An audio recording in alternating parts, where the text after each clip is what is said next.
Welcome to the Weekday Report for Friday, May 9th. I'm Tracy Pelishek. Here's a brief look at the news.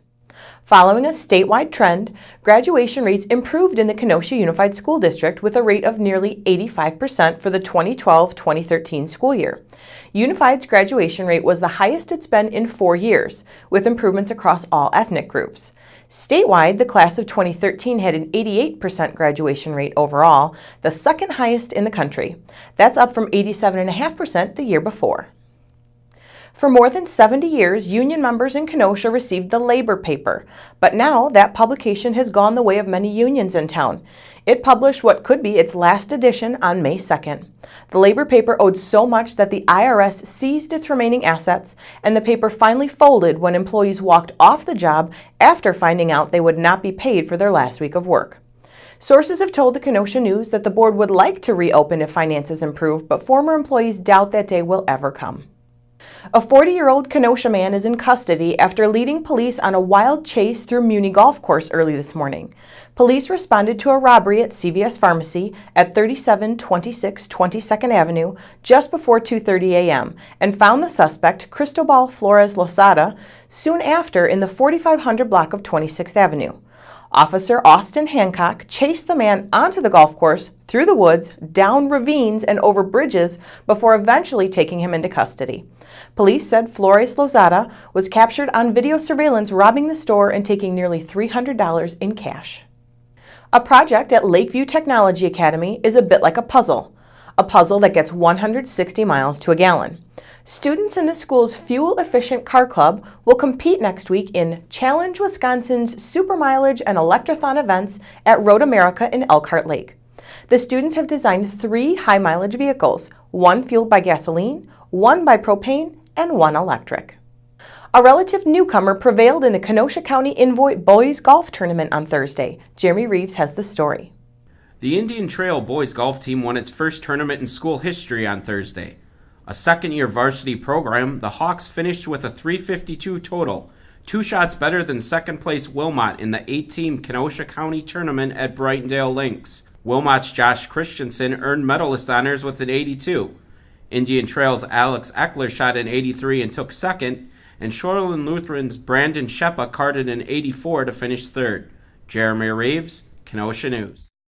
This week's Fix-It feature concerns wayfinding signs that don't quite find the way. Here's Bill Guida with the story. The City of Kenosha commissioned these signs bearing the logo of Downtown Kenosha, Inc., which are to be installed by Kenosha Area Transit.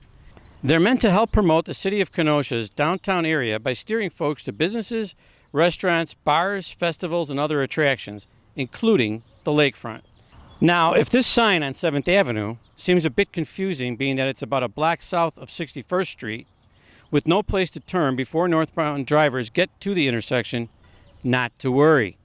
Fix-It understands the placement is only temporary for the committee who commissioned the signs to get a look at the signs and offer possible suggestions before permanent installations take place sometime in the next month.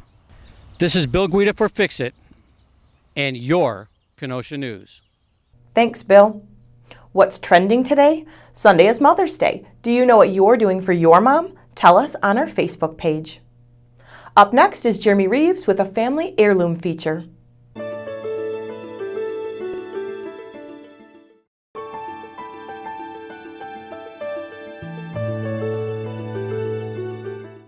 Hi, I'm Jeremy Reeves, and this month's Family Heirloom segment features Pleasant Prairie resident Lila Spada. Spada has about 25 teacups and saucers that were made in England, Japan, and Canada. The cups are approximately 60 to 100 years old. Most of them were gifts to Spada's maternal grandmother, Mabel Hartram, who collected them for about 40 years. Spada's mother, Pearl, then passed on the collection to Spada. Spada says she was very close to her grandmother, which is why she calls the teacup collection her most prized possession. The importance of it to me is that it was hers, and how she collected it and the tradition of using it on the holidays, Spada says. She was the one who taught me how to be a lady. If you or someone you know would like to be considered for a future heirloom feature, call 656-6290 or email me at jreeves@kenoshanews.com. I'm Jeremy Reeves, and I look forward to seeing your family heirloom. Thanks, Jeremy. Now, here's a look at what we're working on today. Both defendants in the Recplex hidden camera case are set to be in court today. Janine Anderson will be there. And Terry Flores has this week's Sunday Choice feature, a look at retraining the brain as we age. Pick up a copy of the Kenosha News and check kenoshanews.com for all the details on these stories and more. I'm Tracy Pelishek with the Weekday Report.